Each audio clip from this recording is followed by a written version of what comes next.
नमस्ते मेरे प्यारे भाई, गुड मॉर्निंग। केशव पानी करना, क्या मैं आपको लाइव दिखाई दे रहा हूं?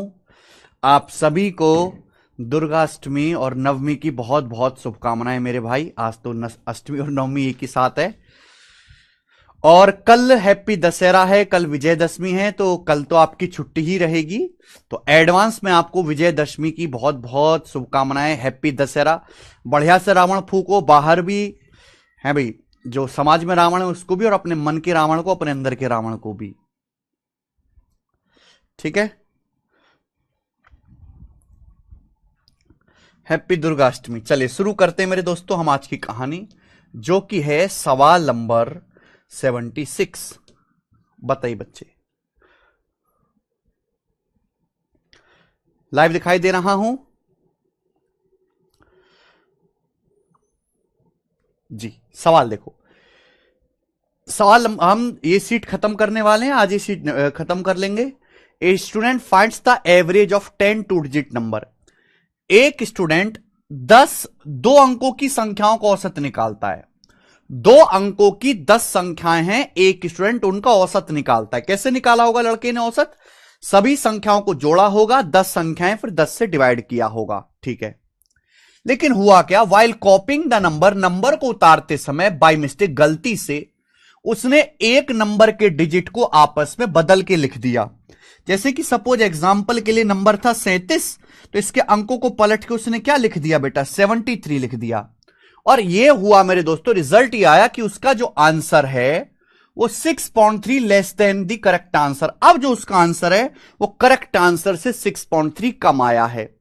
तो आपसे पूछा है जिस नंबर को उसने रिवर्स किया है ना, जिस नंबर के डिजिट्स को उसने बदला है, उसके डिजिट्स का डिफरेंस क्या है? जिस नंबर में उसने गलती की है उस संख्या के अंकों का उत्तर क्या है? बहुत बढ़िया मेरे प्यारे बच्चों। एक लड़का जो है 10 संख्याओं का औसत निकाल रहा था। अब एक संख्या के अंकों को उसने उलट के लिख दिया। जैसे संख्या सपोज ए बी थी, ए बी, बी इकाई का अंक है, ढाई का अंक है, तो उसने पलट के क्या लिख दिया मेरे दोस्तों? बी ए लिख दिया, बी ए। ये किया उसने। तो बताओ क्या फर्क पड़ेगा? मैं आपको बता चुका हूं कि जैसे अगर कोई 2 अंकों की संख्या लिखी हुई है, जैसे कि 57, तो 7 इकाई का अंक है, 7 में 1 से गुणा होती है, 5 ढाई का अंक है, 5 में 10 से गुणा होती है। ये मतलब है अगर कोई 2 अंकों की संख्या ए बी है, ये सही था, पर गलती से उसने पलट के बी ए लिख दिया, तो ए बी का मतलब कितना होता है? 10a प्लस बी, यही होता है। और बी ए का क्या मतलब होता है? बी ए का मतलब होता है बेटा 10b प्लस ए। तो अगर original number 10a plus B था, उसने गलती से 10b प्लस ए लिख दिया, तो संख्या में कितना फर्क आया? घटाइए, संख्या कितनी कम हो गई? अगर आप जैसे मेरे दोस्तों कोई संख्या है 82, आप पलट के 28 लिख दो, तो संख्या में कितनी कमी आएगी? घटाइएगा। तो संख्या सही थी 10a प्लस बी, आपने पलट के लिख दी बी ए 10b प्लस ए, तो कितनी कमी आई? 9a minus 9b, 9a minus 9b। आप बोलोगे हाँ जी सर बिल्कुल सही, 9a माइनस 9b। जबकि संख्या में कितनी कमी आई? देखो मेरे दोस्तों, एक संख्या को उसने पलटा, एक संख्या को, और एक संख्या को पलटने से उसका जो आंसर है वो सही आंसर से 6.3 कम आया। यानी कि उसका एवरेज 6.3 कम हो गया। उसका जो एवरेज है 6.3 कम आया है। उसका जो एक्चुअल आंसर था उससे 6.3 सही कम आया है आंसर। क्यों? क्योंकि एक संख्या के अंकों को उसने उल्टा करके लिख दिया। अगर संख्या ए बी थी तो उसने पलट के बी ए लिख दिया, संख्या 10a प्लस बी थी तो पलट के 10b प्लस ए लिख दिया, तो संख्या में कितना चेंज आया? घटाइए। आप बताओ, अगर एवरेज 6.3 कम हो गया 10 संख्याओं का, तो 10 संख्याएं कितनी कम हुई होंगी? 10 संख्याओं का औसत 6.3 कम हुआ है, तो 10 संख्याएं कितनी कम हुई होंगी? 10 से गुणा 63, 63 कम हुई होंगी मेरे प्यारे भाई। अब आप ये बात जानते हैं मेरे दोस्तों, ध्यान से सुनिएगा मेरे दोस्त। ये 63 कम क्यों हुआ है? केवल इस एक संख्या के बदलने की वजह से। बराबर होना चाहिए कि नहीं होना चाहिए? बराबर। केवल इस एक संख्या के अंकों को पलटने की वजह से आपका टोटल 63 कम हो गया।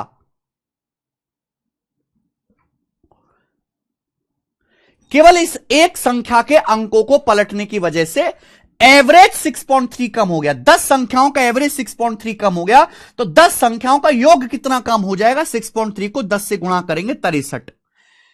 संख्या थी 10a+b, आपने पलट के लिख दिया संख्या को 10b+a, तो संख्या को कितना कम किया 9a-b, तो बराबर होना चाहिए। तो यहां से संख्या के अंकों का योग कितना आ गया 9 सत्ते 63, संख्या के अंकों का योग 7 आ गया, और इस सवाल का आंसर बी ऑप्शन 7 है। अरे समझ में आया भाई? अरे यार मुझे कोई मतलब नहीं है तुम लोग क्या कह रहे हो, मुझे बस ये बताओ कि आपको ये सवाल समझ में आया, हां कि ना?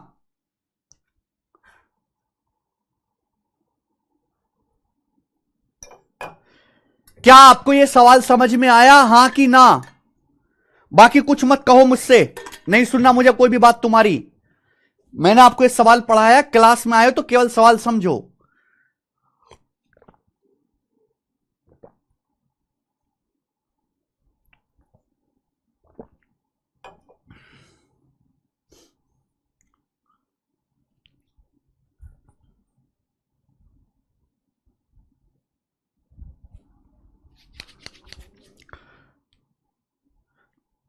थोड़ा सा देखो नंबर सिस्टम भी आना चाहिए इस सवाल को करने के लिए, थोड़ा सा नंबर सिस्टम में आना चाहिए।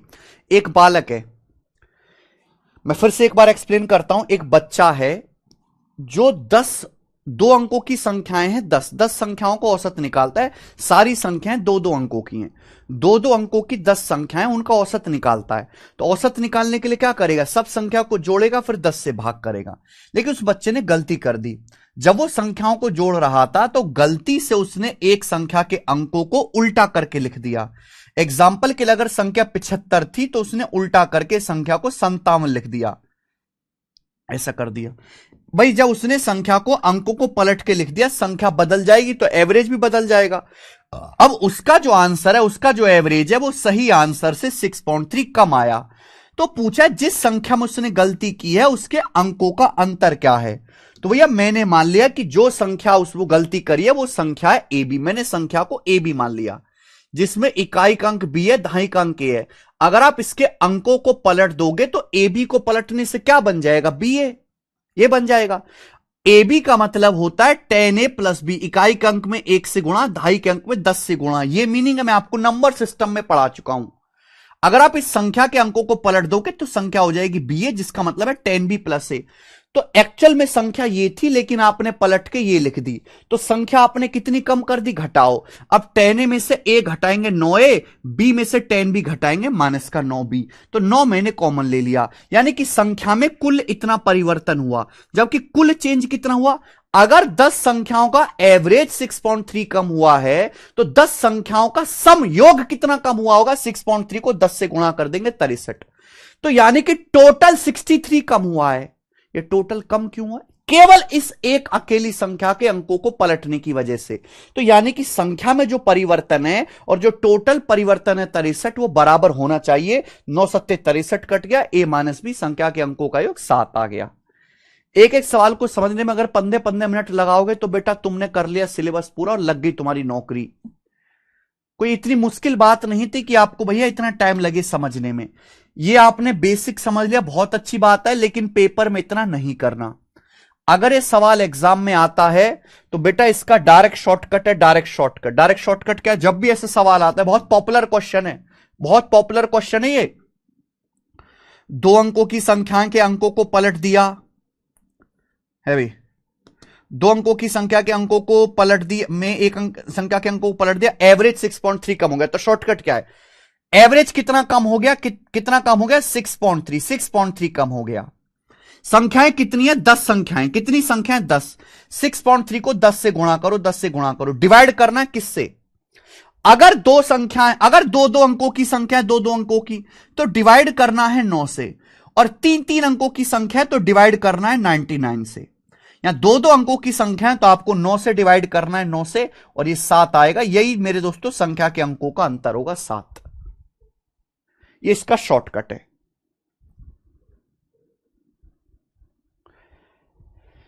एवरेज 6.3 कम हो गया, कितने नंबर है, 10 नंबर, 6.3 को 10 से गुणा करो। ये सारे 2 डिजिट नंबर है, 2 डिजिट नंबर है मेरे दोस्तों, अंकों का डिजिट का डिफरेंस आपसे पूछा है।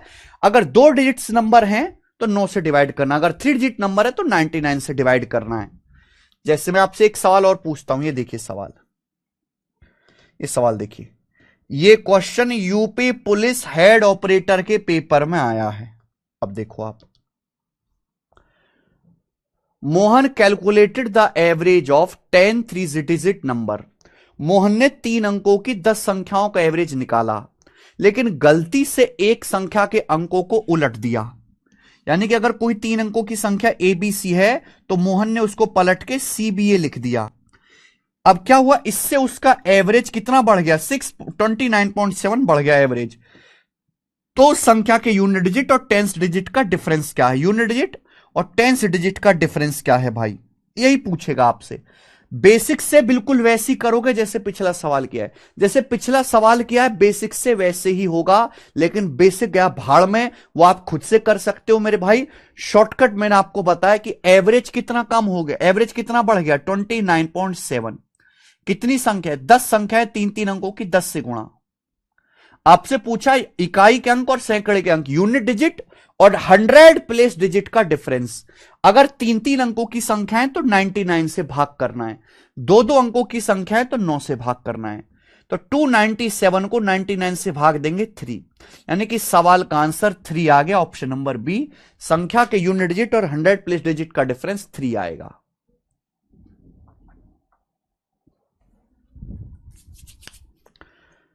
समझ में आया बच्चों? तो देखो बेसिक आपको आना चाहिए, ये बेसिक है, ठीक है, आपको मैंने समझाया, लेकिन पेपर में एक सवाल शॉर्टकट से ही करना है। फिक्स पैटर्न का सवाल है जो बार बार आता है। आगे चलेंगे नेक्स्ट सवाल नंबर 78, अगला टाइप। सवाल नंबर बच्चों 78 जो कि अगला टाइप होगा, बताओ आप 78 करिए।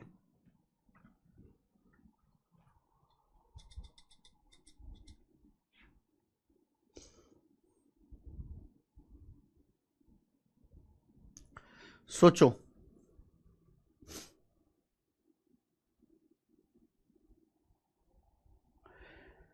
अगला टाइप आएगा भाई, इस टाइप के मैं आपको 2 क्वेश्चन कराऊंगा। सवाल नंबर 78, इस टाइप के हम 2 सवाल लेंगे। ये बताओ 180 स्टूडेंट की एक क्लास में 45% गर्ल्स हैं, बाकी लड़कियां हैं। लड़कियों का एवरेज स्कोर 54 है, लड़कों का एवरेज स्कोर 46 है। पूरी क्लास का एवरेज स्कोर क्या है? बहुत बढ़िया सवाल। आपने देखा है अक्सर ऐसे सवाल आते हैं। ये सवाल एलिगेशन से भी सॉल्व हो जाता है, बेसिक वेटेड एवरेज से भी सॉल्व हो जाता है, डेविएशन से भी सॉल्व हो जाता है, पर दुनिया में डेविएशन से बढ़िया कोई तरीका नहीं है। अच्छा, एवरेज स्कोर कैसे निकाला जाता है? एवरेज स्कोर निकाला जाता है, अगर हमें किसी भी क्लास में एवरेज स्कोर निकालना है स्टूडेंट का, तो हम निकालेंगे टोटल मार्क्स, सभी के मार्क्स को जोड़ दो upon number of student, number of student. ये एवरेज स्कोर निकालने का तरीका है। आप बोलोगे हाँ सर, यानी कि एवरेज स्कोर हमेशा विद्यार्थियों की संख्या को, नंबर ऑफ स्टूडेंट को बेस मान के निकाला जाता है। अब एक क्लास में 180 बच्चे हैं जिसमें 45% गर्ल्स है। 45% क्या होता है? 5% 1/20, 45% 9/20। 45% हो गया जी 9/20, यानी कि अगर टोटल 20 स्टूडेंट है, अगर टोटल 20 स्टूडेंट है तो 20 में से 9 लड़कियां हैं। अगर क्लास में टोटल 20 स्टूडेंट है तो 20 में से 9 लड़कियां हैं, तो बाकी के 11 क्या है? बॉयज हैं। यानी कि क्लास में बॉयज और गर्ल्स की संख्या का रेशियो 11:9 है। और मुझे हमेशा बेस वैल्यू का, अगर एवरेज स्कोर कैसे निकाला जाता है? एवरेज स्कोर यानी कि सभी क्लास के total marks upon number of student. हमें हमेशा बेस वैल्यू का अनुपात चाहिए होता है।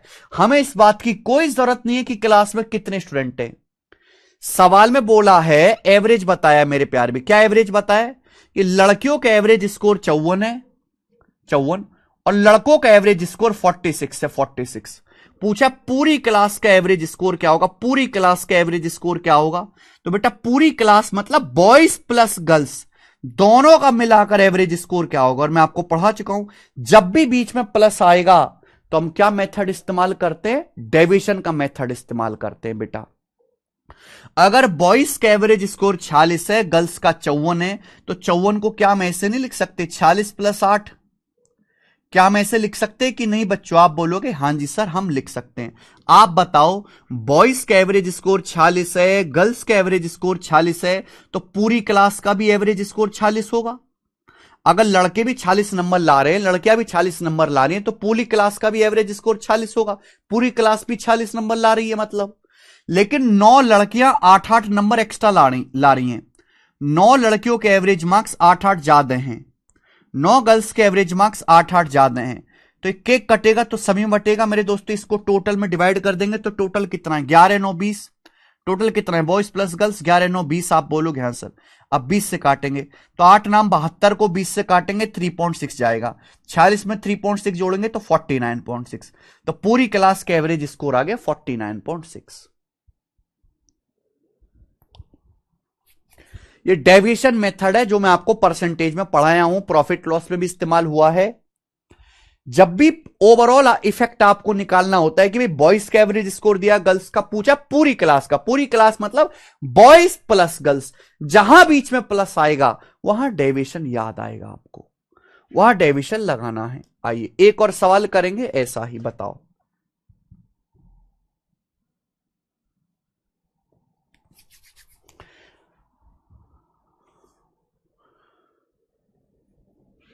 लास्ट है रोशनी, करो जी।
बासठ केजी, अरे वाह तो बहुत जल्दी आ गया।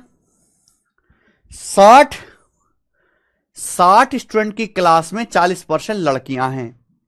अगर 60 बच्चे क्लास में 40% लड़कियां तो बाकी लड़के होंगे, है भाई।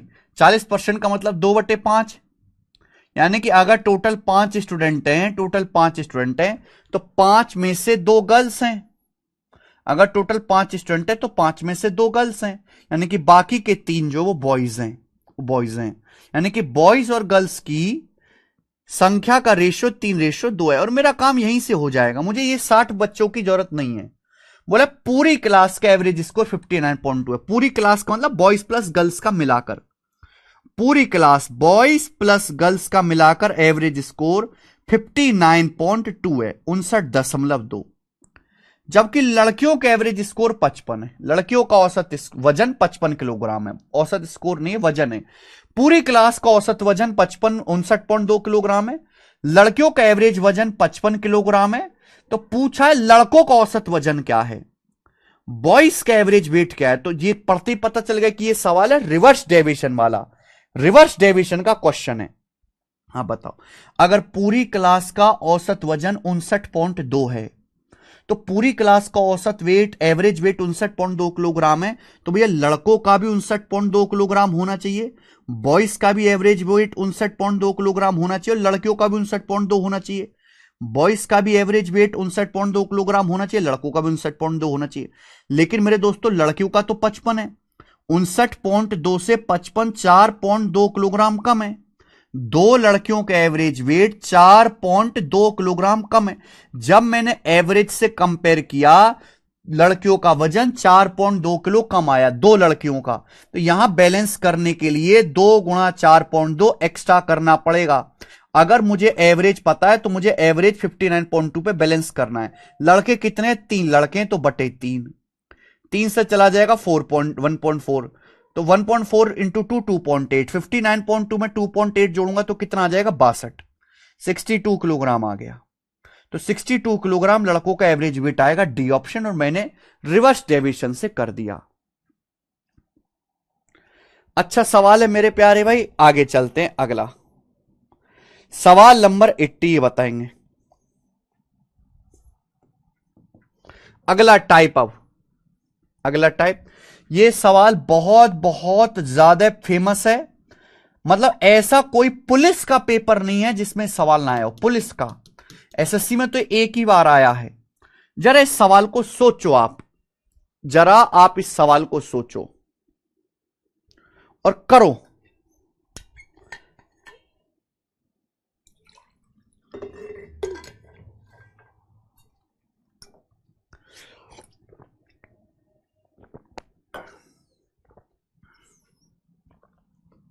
ध्यान सुनिएगा, सवाल को पढ़ के आपको समझ ही नहीं आएगा कि एक्चुअल हम करें क्या, कहां से शुरू करें। The weight of 9 members out of 22 are measured consecutively and their average weight is calculated after each member is weighted. हमारे पास 22 लोग हैं, 22 लोगों में से 9 लोग हमने अलग निकाले अपनी जान पहचान के, और 9 लोगों का वजन लगातार नापा जाता है, और हर आदमी के वजन के बाद उनका एवरेज वेट निकाला जाता है। यानी कि पहले आदमी को तराजू पे खड़ा किया, वेट आ गया, फिर दूसरे आदमी को तराजू पे खड़ा किया, 2 आदमी का वेट पता चल गया, एवरेज निकालो। फिर तीसरे आदमी को तराजू पे खड़ा किया, फिर 3 आदमी का एवरेज निकालो, फिर चौथे आदमी को खड़ा किया, चौथे आदमी का एवरेज निकालो। ठीक है जी, हर सदस्य के वजन के बाद एवरेज वेट निकाला जाता है। अगर हर बार वजन 1 किलो बढ़ जाता है, हर बार वजन 1 किलो बढ़ जाता है, तो पहले वाले के तुलना में 9वां आदमी कितना भारी है, पहले आदमी के कंपैरिजन में 9वें आदमी का वजन कितने किलो ज्यादा है। क्योंकि 22 की तो कोई जरूरत नहीं, हम 9 सदस्यों पे बात कर रहे हैं, तो भैया कुछ ना कुछ तो मानना पड़ेगा। यह ध्यान रखिए कि हम हर एक आदमी का सेपरेट सेपरेट वेट करते हैं, हर आदमी के वजन के बाद, वजन तोलने के बाद एवरेज वेट निकाला जाता है सभी मेंबर्स का जिनका अब तक तोल चुके हैं। हर बार औसत वजन 1 किलो बढ़ जाता है। पहले वाले से 9वां आदमी कितना किलो भारी है। तो मेरे दोस्तों ये मैंने जैसे फर्स्ट मान लिया, फर्स्ट है पहला आदमी, तो पहला आदमी मैंने x किलो का मान लिया। अब x की बजाय एक काम कर सकते हैं, 1 किलो का मान लेते हैं, कुछ भी मान लो बेटा, क्या फर्क पड़ने वाला है। x की अगर आपको कुछ मानना ही है तो x मानने के बजाय कोई नंबर मान लो। मैंने मान लिया कि पहला आदमी 1 किलो का है। क्या है बेटा, 1 किलो का, 1 किलो का पहला आदमी 1 किलो का है।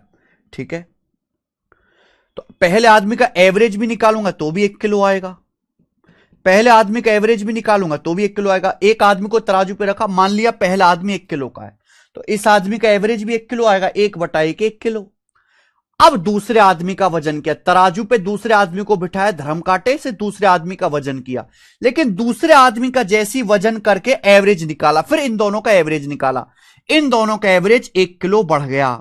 यानी कि अगर पहले एवरेज 1 था तो अब एवरेज 2 किलो हो गया। अब आप सोचो, अगर पहले आदमी का एवरेज 1 किलो था तो अब दूसरे आदमी का वजन निकाल के दोबारा से एवरेज निकाला, एवरेज 1 किलो बढ़ गया, तो एवरेज कितना हो जाएगा, 2 किलो हो जाएगा।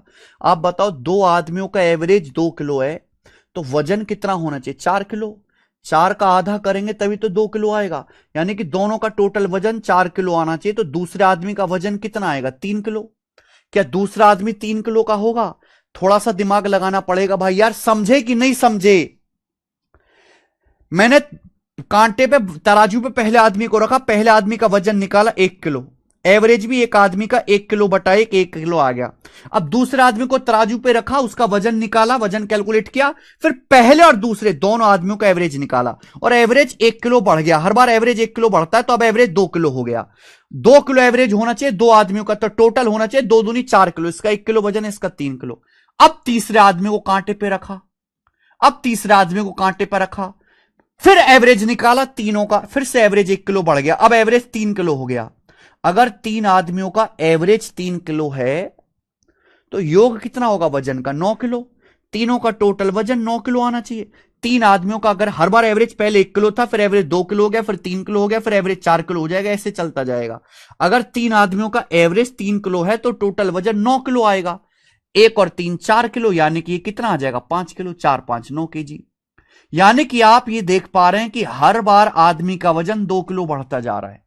अगर मैं ये प्रोसेस करूंगा तो हर बार आदमी का वजन 2 किलो बढ़ता जाएगा, 2 किलो। तो आप मुझे बताओ 9वें आदमी का वजन कितना होगा? फिर 9वें आदमी का वजन कितना होगा? 9वें आदमी का वजन कितना होगा? ये तो सारे ऑड नंबर है।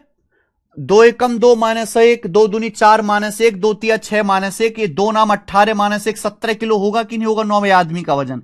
ये सारे ऑड नंबर हैं। 2n-1 form. अरे बोलो हाँ कि ना? आप बोलोगे हाँ जी सर। 2 गुणा 1 -1, 2 दूनी 4 -1, 2 तिया 6 -1, 9वें आदमी का वजन 2 गुणा 9 -1 17 किलो होगा। तो इस हिसाब से जो 9वां आदमी है वो पहले आदमी से कितना भारी है? 16 किलो भारी है। पहले आदमी का वजन 9वें आदमी से 16 किलो ज्यादा है, 16 किलो। ये ऑड नंबर आ गया कि नहीं आ गया? ऑड नंबर की सीरीज 1 3 5 7 9 11 13 15। तो 9वें आदमी का वेट क्या आएगा? 17। तो 9वें आदमी का वजन पहले से कितना ज्यादा है? 16 किलो ज्यादा है। तो यानी कि इस सवाल में आपको पैटर्न ऑब्जर्व करके करना है।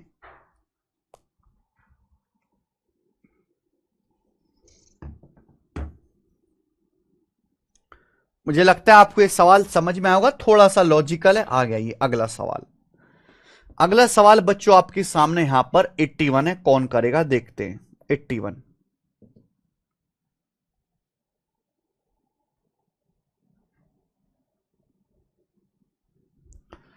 थोड़ा सा चेंज कर देते हैं सवाल को। ये बताओ,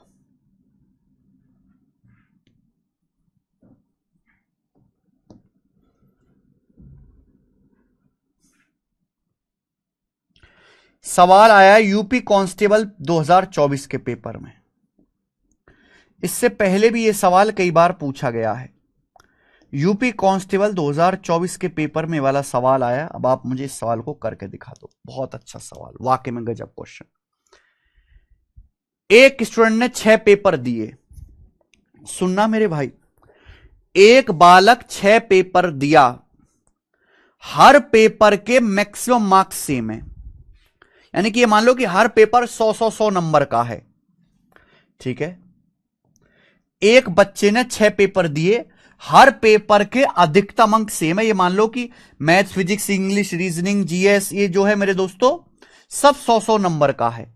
और इन 6 पेपर में जो उसके मार्क्स आए हैं, जो उसने मार्क्स प्राप्त किए हैं, वो 5 6 7 8 9 10 के अनुपात में। इन 6 पेपर में जो उसने मार्क्स स्कोर किया है वो 5 6 7 8 9 10 के रेशियो में, 5 6 7 8 9 10 के रेशियो में। कुल मिलाकर उसे 60% मार्क्स मिले। सारे सब्जेक्ट में मिलाकर उसे कितने मार्क्स मिले? 60% मार्क्स मिले, 60%। तो पूछा कितने पेपर में उसे 52% से कम नंबर मिले। In how many number of papers, कितने पेपर ऐसे उसने दिए हैं जिनमें उसका स्कोर मैक्सिमम मार्क्स के 52% यानी कि 52% से कम है। बहुत अच्छा सवाल है, सोचो जरा। एक बालक ने 6 पेपर दिए, हर पेपर के अधिकतम अंक समान हैं, जैसे कि अब इन 6 पेपर में जो उसने मार्क्स स्कोर किया है वो 5 6 7 8 9 10 के रेशियो में। कुल मिलाकर उसे 60% मार्क्स मिले, यानी कि उसके सारे सब्जेक्ट में मिलाकर जो टोटल मार्क्स हैं, उसके सारे सब्जेक्ट में मिलाकर जो टोटल एवरेज मार्क्स हैं वो 60% है। सारे सब्जेक्ट में मिलाकर जो टोटल मार्क्स हैं उसके, वो 60%। आप मुझे बताओ सारे सब्जेक्ट में मिलाकर उसे टोटल एवरेज मार्क्स मिले कितने? सवाल में क्योंकि पूछा गया कि कितने सब्जेक्ट ऐसे हैं जब 52% से कम नंबर आए। अच्छा ये समझो, पहले सब्जेक्ट में 5 यूनिट है, दूसरे में 6 यूनिट है, तीसरे में 7 यूनिट है, तीसरे में 8 यूनिट है, तो चौथे में 9 यूनिट है, तो 5वें में 9 यूनिट है, छठे में 10 यूनिट है। ऐसे मार्क्स हैं। तो ये तो अर्थमेटिक प्रोग्रेशन में समांतर श्रेणी में 5 6 7 8 9 10 लगातार संख्या। इनका एवरेज क्या आएगा? बीचों बीच में ये 2 नंबर आ रहे हैं, 7 और 8 का बीचों बीच की संख्या 7.5। यानी कि मैं ये कह सकता हूं इन 6 सब्जेक्ट में जो उसके एवरेज मार्क्स हैं 7.5 हैं। 6 सब्जेक्ट के जो एवरेज मार्क्स है 7.5 यूनिट है, 7.5, 7 और 8 का आधा 7.5। और जबकि उसके एवरेज मार्क्स है 60%, तो एक की वैल्यू कितनी है? 7.5 से 60 8 बार कट जाएगा, एक की वैल्यू आ गई 8% के बराबर। तो 1 की वैल्यू मेरे दोस्तों 8% आ गई, 8%। आप बोलोगे हां जी सर 8%, बोलो हां। 7.5 से 60 8 बार चला जाएगा, 75 अट्ठे 600 होता है। पूछा कितने सब्जेक्ट में 52% से कम है। आप बताओ पहले सब्जेक्ट में 5 यूनिट, 5 की वैल्यू अगर 1 की वैल्यू 8% है तो 5 की वैल्यू 40%। दूसरे सब्जेक्ट में 6 है तो 6 की वैल्यू 48%। तीसरे सब्जेक्ट में 7 है तो 7 की वैल्यू 56% हो जाएगी, 7 अट्ठे 56। यानी कि ये सब्जेक्ट के मार्क्स 56 से ज्यादा होंगे, ये आंसर नहीं हो सकते। यानी कि यही दो सब्जेक्ट ऐसे जिनमें उसके मार्क्स 52% से कम है, बाकी सारे सब्जेक्ट में 52% से ज्यादा है, क्योंकि 7 अट्ठे 56, 8 अट्ठे 64%, 9 अट्ठे 72%। इन दो सब्जेक्ट में मार्क्स जो है उसके 52% से कम है, और यही आंसर है, ए ऑप्शन। बहुत अच्छा सवाल।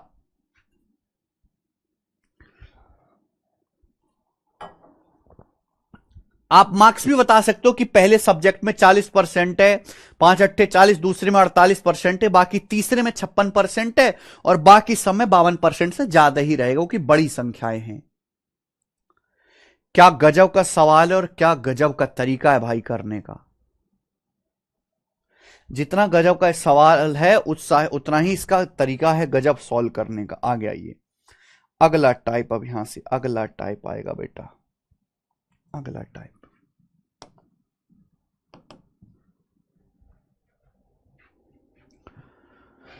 अगला टाइप हॉस्टल वाला सवाल। अगला टाइप है मेरे भाई हॉस्टल वाला सवाल, और ये वर्ल्ड फेमस क्वेश्चन है हॉस्टल वाला।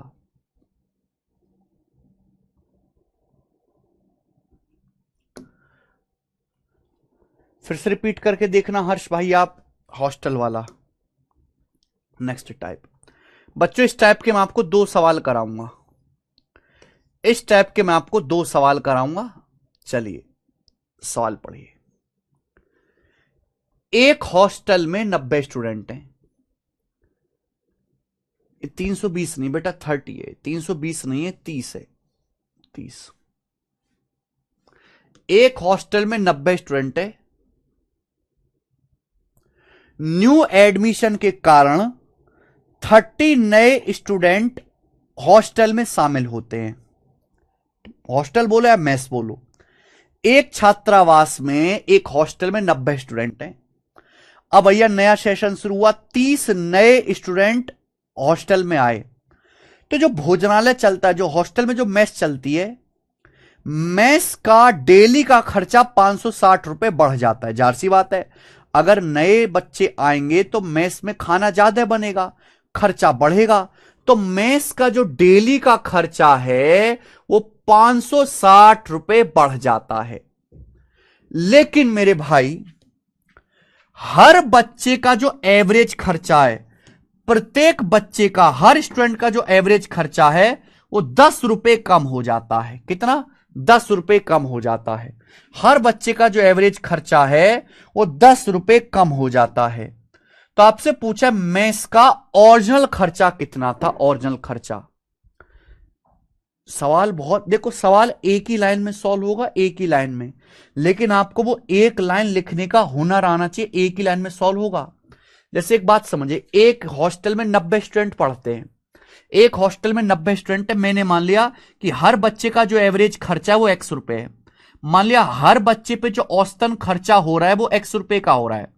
हर बच्चे का जो खर्चा हो रहा है वो x रुपए का हो रहा है। ये बात सही है, क्लियर है। मैंने मान लिया कि एक हॉस्टल में 90 बच्चे जो पढ़ रहे हैं उन पे हर बच्चे का जो खर्चा है वो x रुपए का है। तो अगर हॉस्टल में 90 बच्चे पढ़ रहे हैं, एक बच्चे का खर्चा x रुपए है, तो टोटल 90 बच्चों का खर्चा कितना होगा? 90 x रुपए। अगर एक बच्चे का खर्चा x रुपए है औसतन खर्चा, तो 90 बच्चों का खर्चा कितना आएगा? 90 x रुपए आएगा। आप बोलोगे हाँ सर, यानी कि हॉस्टल में पढ़ने वाले सभी बच्चों का खर्चा 90 x रुपए है। अब हॉस्टल में 30 स्टूडेंट नए आए। जब 30 स्टूडेंट नए आए तो स्टूडेंट कितने हो गए? 120। पहले 90 थे स्टूडेंट, अब 30 स्टूडेंट नए आए, अब स्टूडेंट हो गए 120। 120 स्टूडेंट अब हो गए। आप बोलोगे हाँ जी सर। अब खर्चा 560 रुपए बढ़ गया।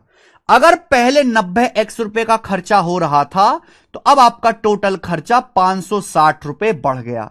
यानी कि अब आपका टोटल खर्चा इतना हो गया। 90 x तो है ही, प्लस 560 रुपए खर्चा बढ़ गया क्योंकि 30 लड़के और आए, हॉस्टल में खर्चा और खाना अब ज्यादा बनेगा मेस में, लेकिन एवरेज खर्चा 10 रुपए कम हो जाता है। जाहिर सी बात है, अगर आप ज्यादा लड़कों का खाना बनाओगे तो मार्केट से सामान भी आपको सस्ता मिलेगा। जब सामान सस्ता मिलेगा तो एवरेज खर्चा कम आएगा। भाई ज्यादा खाना बनेगा, लड़के ज्यादा होंगे, थोड़ा थोड़ा खाएंगे, आपका एवरेज खर्चा कम आएगा हर लड़के पे। क्वालिटी गिरा दोगे आप खाने की, दाल में जो आप पानी मिला दोगे ज्यादा, तो मेरे दोस्तों खर्चा आपका कम हो जाएगा एवरेज। अगर पहले एक लड़के पे एवरेज x रुपए खर्च हो रहा था, तो एक लड़के पे x माइनस 10 रुपए ही खर्च हो रहा है एवरेज। अगर पहले एक लड़के पे x रुपए का खर्चा कर रहे थे औसतन, अब x माइनस 10 रुपए का ही खर्चा करोगे। आप बताओ, अब बच्चे हैं कितने? 120।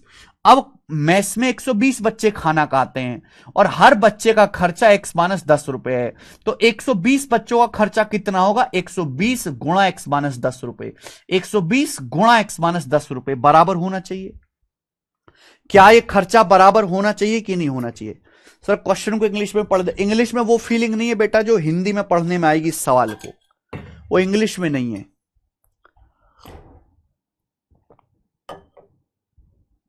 Very good Vishnu Sen. कितने बच्चों को यह बात समझ में आ गई?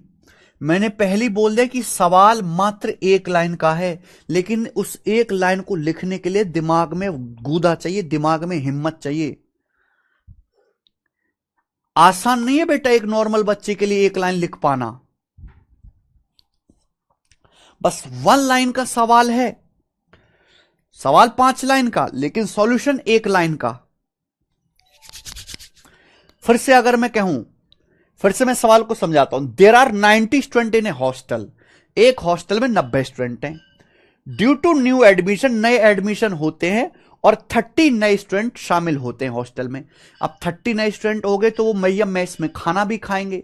जब मेस में खाना भी खाएंगे तो पहले 90 स्टूडेंट थे, अब 30 नए स्टूडेंट आ गए, अब स्टूडेंट हो गए 120। अब 120 स्टूडेंट हैं, तो अब ज्यादा लड़कों का खाना बढ़ेगा, तो खाना बनेगा तो खर्चा भी बढ़ेगा मेस का। अब खर्चा 560 रुपए बढ़ जाता है। मैंने मान लिया कि जो 90 स्टूडेंट थे इनका एवरेज खर्चा x रुपए है, तो एक स्टूडेंट का खर्चा x रुपए, तो 90 स्टूडेंट का क्या होगा? 90x। तो पहले खर्चा हो रहा था 90x रुपए, अब 560 रुपए खर्चा बढ़ गया, तो 90x प्लस 560 खर्चा हो गया। लेकिन हर लड़के का एवरेज खर्चा 10 रुपए कम हो गया बेटा, क्योंकि अब खाने की क्वालिटी आपने गिरा दी। हर लड़के पे अगर पहले x रुपए खर्चा कर रहे थे एक थाली में, अब आप x माइनस 10 रुपए ही खर्चा कर रहे हो। तो पहले अगर एवरेज x रुपए था, अब x माइनस 10 रुपए है, यानी कि अब एक लड़के पर x माइनस 10 रुपए खर्चा होता है औसतन, और 120 इस लड़के हैं, तो 120 पे कितना खर्चा होगा? 120 गुणा x माइनस 10। तो ये अभी का खर्चा मैंने बराबर कर दिया। यहां देखोगे ये 120x आएगा, ये 90x आएगा। 120x में से 90x घटाएंगे तो 30x आएगा। 30x बराबर 120 की माइनस 10 में गुणा करेंगे माइनस का 1200। माइनस 1200 जब इधर जाएगा 560 में जोड़ेंगे तो 1760 ये आएगा।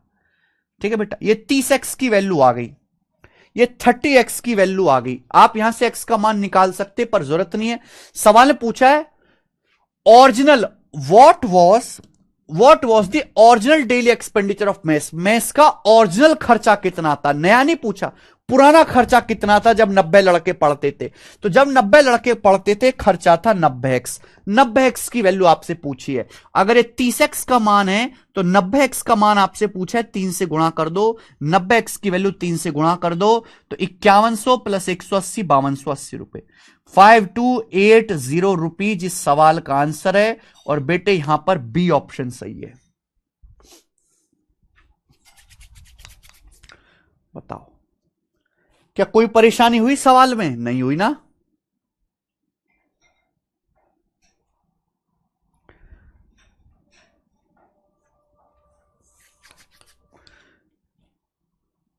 कर लोगे हॉस्टल वाला खर्चे? One of the most popular question है, पॉपुलर क्वेश्चन। यह सवाल कई सालों तक लगातार आता रहा है, और कैसा भी सवाल हो ना, ये ऐसे ही है। कोई कंफ्यूजन नहीं है इसमें, कोई दिक्कत नहीं है। अब जैसे इस बार जीडी का जो पेपर हुआ है, एसएससी जीडी 2024 का, उसमें भी ये सवाल आया है, लेकिन इस बार थोड़ी लैंग्वेज को अलग करके लिखा है। अलग करके, सवाल वही है, लैंग्वेज को थोड़ा अलग करके लिखा है। मैं आपसे पूछता हूं, क्या आप ये सवाल कर पा रहे हो? करो बच्चों। एक और सवाल ऐसा ही जो कि बहुत पॉपुलर है, इसलिए मैं 2 क्वेश्चन करा रहा हूं। एसएससी जीडी 2024 में लेटेस्ट ये सवाल आया था, तो जिन बच्चों को जीडी का पेपर देना है वो तो सवाल करेंगे ही करेंगे। बताओ बेटा, मजा आया ना सवाल करके? There are 120 hens in a poultry. एक मुर्गी पालन है, जब भाई मुर्गी फार्म है, एक मुर्गी फार्म में 120 मुर्गियां धड़ाधड़ अंडे देती हैं। Due to the addition of 140 more hens, the expense of the poultry increases by 4050 रुपए। एक मुर्गी फार्म में 120 मुर्गियां हैं। अब क्या, हॉस्टल की वजह मुर्गी फार्म कर दिया और बालकों की जगह मुर्गी कर दिया। 120 मुर्गी हैं। अब 140 नई मुर्गी आती हैं। 140 नई मुर्गी फॉर्म में लाते हो आप। अब मुर्गी पालन का खर्चा 4050 रुपए बढ़ जाता है। जाहिर सी बात है भैया, मुर्गी ज्यादा होंगी मुर्गी फार्म में तो खर्चा बढ़ेगा, 4050 रुपए खर्चा बढ़ जाता है 140 मुर्गी नहीं आने की वजह से। लेकिन एवरेज खर्चा जो है वो 3 रुपए कम हो जाता है। मुर्गी का पर औसत खर्चा, प्रति मुर्गी औसत खर्चा, एक्सपेंडिचर पर हैंड डिमिनिशेस बाई 3 रुपीज। ठीक है। What was the original expenditure of poultry? मुर्गी पालन का ओरिजिनल खर्चा क्या था? मुर्गी पालन का ओरिजिनल खर्चा क्या था? चंदन कुमार, समझ में आया? अब करो जरा, सवाल करो बेटा। एक सवाल तो मैंने सिखा दिया ना अब आपको, जरा ये करो बेटा। आज तो कोई पढ़ने की इच्छा ही नहीं रख रहा है। आज तो सब बच्चे पूजा में बिजी हैं, बॉस क्लास अटेंड ही करने नहीं आए लाइव। बहुत कम बच्चे इंटरेक्ट कर रहे हैं आज।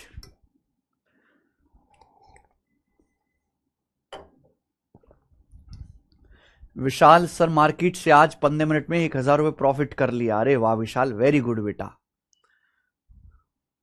करो भाई। मैंने मान लिया कि एक मुर्गी पालन में, एक मुर्गी के फॉर्म में, पोल्ट्री फॉर्म बोलते हैं उसको, 120 मुर्गी, और मैंने मान लिया कि इनका जो एवरेज खर्चा है, एक मुर्गी का जो एवरेज खर्चा वो x रुपए है। अगर आपके पास 120 मुर्गी हैं और उनका एवरेज खर्चा 120 रुपए है, तो उन मुर्गियों का ओरिजिनल खर्चा है कितना? मुर्गी का जो ओरिजिनल एक्सपेंडिचर है, एक मुर्गी का एवरेज खर्चा x रुपए, तो 120 मुर्गियों का कितना होगा? 120 x रुपए आपसे पूछा है, तो 120 मुर्गियों का खर्चा है 120 x रुपए। अब 140 नई मुर्गी आती है। अब मुर्गी होगी 120 में 140, 260, 260 मुर्गी हो गई। अब 120 तो थी, 140 नहीं आई। अब मुर्गी पालन का खर्चा 4050 रुपए बढ़ जाता है। 4050 रुपए मुर्गियों पे खर्च बढ़ जाता है।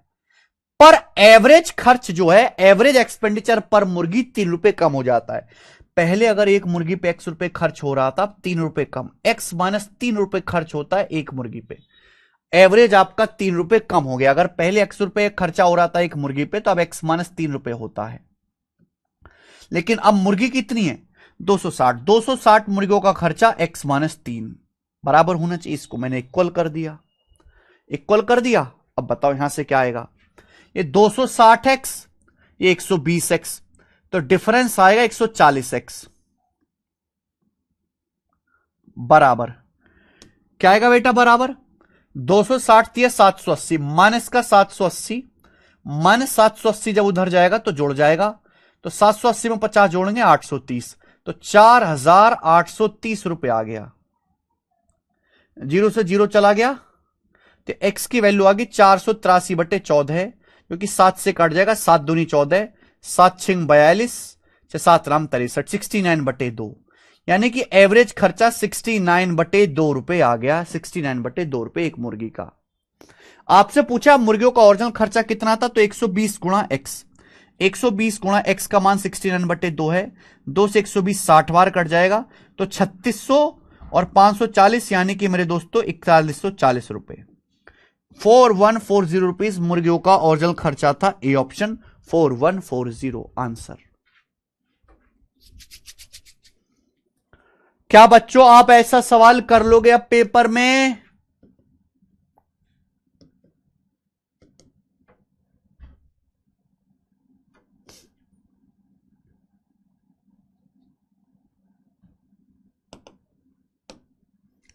अगला सवाल करो।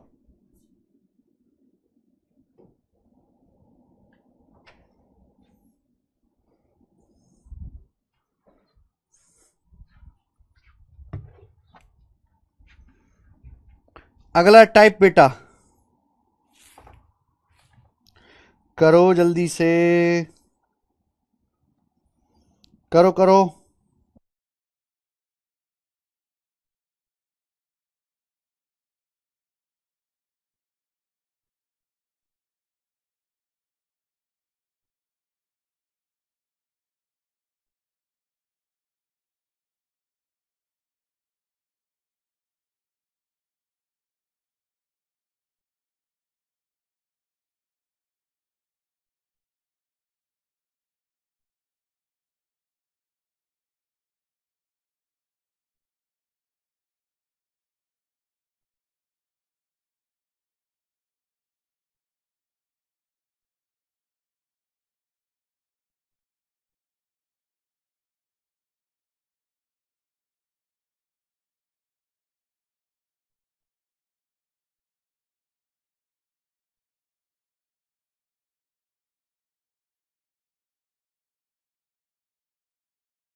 चौबीस स्टूडेंट्स की एवरेज एज 15.5 है।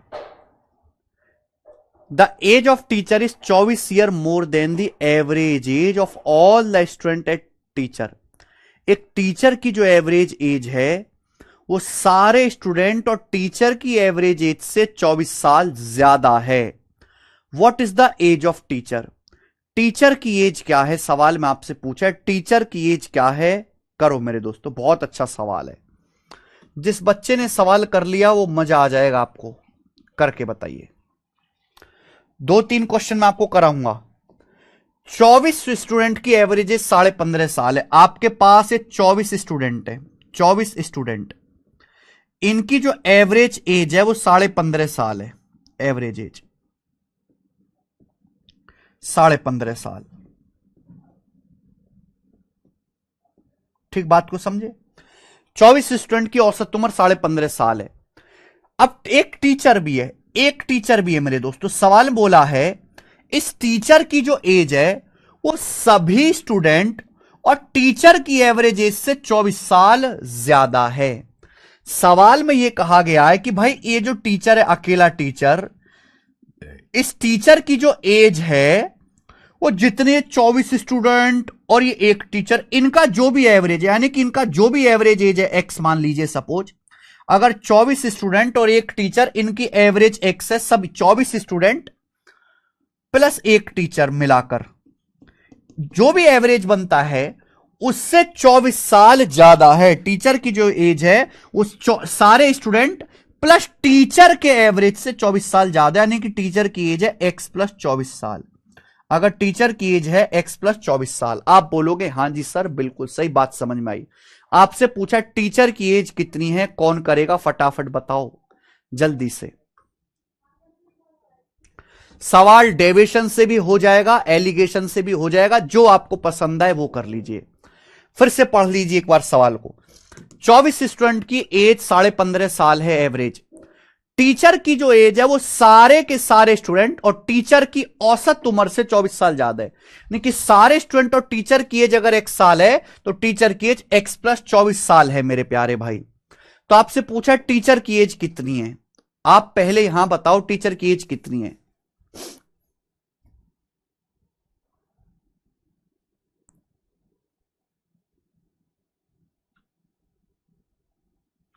जल्दी से बताओ।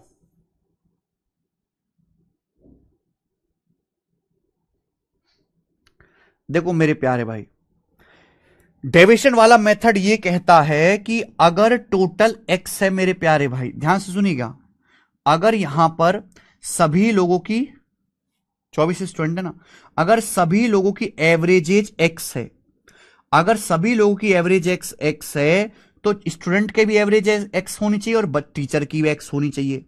अगर यहां पर सभी 24 स्टूडेंट प्लस एक टीचर की मिलाकर एज एक्स है, अगर यहां पर सभी की 24 स्टूडेंट की और एक टीचर की एवरेज एज एक्स है, तो स्टूडेंट की भी एवरेज एक्स होनी चाहिए और टीचर की भी एवरेज एज एक्स होनी चाहिए। लेकिन टीचर की तो एक्स प्लस 24 है, टीचर की एज 24 साल ज्यादा है, टीचर की एज 24 साल ज्यादा है। आप बोलोगे यहां से टीचर की एज 24 साल ज्यादा है, सभी की यहां पे सभी की जो एवरेज उम्र है वो एक्स है, तो भाई स्टूडेंट की भी एक्स होनी चाहिए और टीचर की भी एक्स होनी चाहिए। लेकिन टीचर की तो 24 साल ज्यादा है एक्स से, एवरेज से 24 ज्यादा है, तो अगर ये 24 ज्यादा है तो यहां बैलेंस करने के लिए 24 कम करना पड़ेगा। लेकिन ये स्टूडेंट कितने, 24 स्टूडेंट है, तो 24 स्टूडेंट की एज 24 कम करनी पड़ेगी तो बटे 24 हो जाएगा। ये बराबर 15.5 दिया हुआ है, तो यानी कि x माइनस 1 15.5 के बराबर है, तो x की वैल्यू आ गई 16.5 साल। तो यहां से x का मान 16.5 साल आ गया, यानी कि सभी की जो उम्र है वो 16.5 साल है। टीचर की पूछी है तो 16.5 में 24 जोड़ेंगे 40.5 साल, तो टीचर की उम्र 40.5 साल है और ये आंसर आ जाएगा डी ऑप्शन।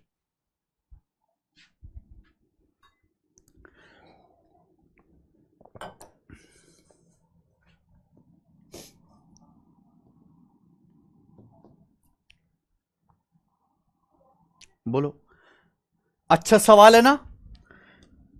तो ऐसे सवाल चाहे कैसे भी हो डेविएशन से तुरंत होंगे। जैसे मैं आपसे एक सवाल और लेता हूं, एक सवाल मैं आपसे और पूछता हूं, ये देखिए, और लास्ट क्वेश्चन है मेरे प्यार भी। आपका आज कोई इंटरेस्ट नहीं है पढ़ने में, ये मींस 2030 के पेपर में पूछा गया, मींस के पेपर में बिल्कुल ऐसा ही सवाल है। 14 लोगों में से पहले 13 आदमियों का वजन 78 किलोग्राम है। 14 लोग हैं, 14 लोगों में से 13 आदमियों का जो वजन है 78 किलोग्राम है एवरेज। 14 लोगों में से 13 आदमियों का जो वजन है वो 78 किलो है, 78 किलो। 14वें आदमी का वजन, 14वें आदमी का वजन सभी 14 व्यक्तियों के औसत वजन से 39 किलो ज्यादा है। तो हमारे पास 14 आदमी है, 13 आदमी का औसत वजन जो है 78 किलोग्राम है। तो 14वां जो आदमी है मेरे दोस्तों, यहां पे मैं नंबर लिख रहा हूं, जो 14वां आदमी है वो एक ही है, 13 14 आदमी हो गए। जो 14वां आदमी है मेरे दोस्तों, उसका जो औसत वजन है वो सभी व्यक्तियों को औसत वजन से 39 किलोग्राम ज्यादा है। अगर सारे लोगों का वजन x किलोग्राम है तो 14वें आदमी का वजन x प्लस 39 किलोग्राम है। आपसे पूछा 14वें व्यक्ति का वजन बताओ। The average weight of first 13 person among 14 person is 78 kg। सवाल के अनुसार कि भाई अगर टोटल 14 लोग हैं, 14 में से 13 आदमियों का एवरेज वेट 78 किलोग्राम है, एवरेज वेट ऑफ 14% का जो वेट है वो ऑल 14 सारे लोगों के एवरेज वेट से 39 kg ज्यादा है, 39 kg ज्यादा है। 14वें आदमी का वजन बताओ, 14वें आदमी का वजन क्या होगा भाई? अगर सारे लोगों का एवरेज वेट x किलो है, अगर सारे लोगों का एवरेज वेट x किलो है तो इनका भी x किलो होना चाहिए और 14वें आदमी का भी x किलो होना चाहिए। तो डेविएशन का नियम ही कहता है अगर सारे लोगों का मैंने औसत वजन x किलोग्राम माना है तो इसका भी x होना चाहिए, इसका भी x होना चाहिए।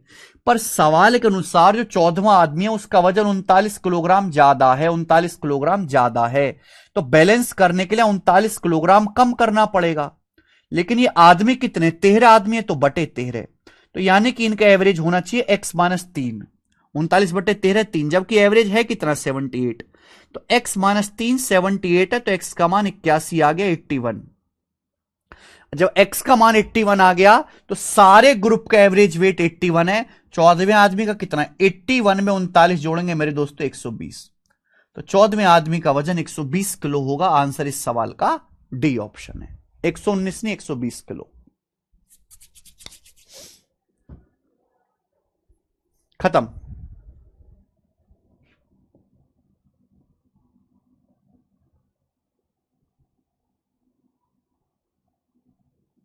चलो एक सवाल और कर लेते हैं, लास्ट ये वाला सवाल और कर लेते हैं मेरे दोस्तों। ये बताइएगा, 35 कर्मचारियों की एवरेज एज की है। आपके पास 35 इंप्लॉई है और 35 इंप्लॉई की जो एवरेज इनकम है, सॉरी एवरेज इनकम की है 35 इंप्लॉई हैं, उनकी एवरेज इनकम की है। अगर मैनेजर की इनकम भी शामिल कर दिया जाए तो एवरेज 19,000 हो जाती है। अगर मैनेजर भी आ जाए, एक मैनेजर भी आ जाए मेरे प्यारे भाई, तो एवरेज इनकम हो जाती है 19,000 रुपए। कितनी हो जाती है एवरेज इनकम? 19,000 रुपए हो जाती है, 19,000 रुपीज। और मैनेजर की इनकम 54,000 है, मैनेजर की इनकम 54,000 रुपए है। पूछा के का मान क्या होगा? के का मान क्या होगा? क्या आप नहीं निकाल सकते बेटा? जीडी के पेपर का सवाल है। डेविएशन भी लग जाता है, एलिगेशन भी लग जाता है, दोनों रास्ते हैं। 35 कर्मचारी हैं, एवरेज की है। अगर एक मैनेजर की इनकम भी शामिल कर लिया जाए तो एवरेज हो जाता है सभी का 19,000। मैनेजर की इनकम 54,000 है, के का मान बताओ। अगर एवरेज 19,000 है तो भाई ये भी 19,000 होना चाहिए, ये भी 19,000 होना चाहिए। अगर एवरेज 19,000 है तो ये भी 19,000 होना चाहिए भैया 35 कर्मचारियों का, और ये भी 19,000 होना चाहिए। लेकिन ये तो 54 है। 19,000 से 54 कितना ज्यादा है मेरे दोस्तों? 19,000 से 54 35,000 ज्यादा है, 35,000 ज्यादा है, 35,000 ज्यादा है। क्लियर है? आप बोलोगे हाँ सर ये 35,000 ज्यादा है, तो बैलेंस करने के लिए 35,000 कम करना पड़ेगा। कितने इंप्लॉय पर? 35 इंप्लॉय पर बटे 35, तो 35,000 बटे 35 1,000। 19,000 में से 1,000 घटाएंगे 18,000, तो के का मान 18,000 आ गया।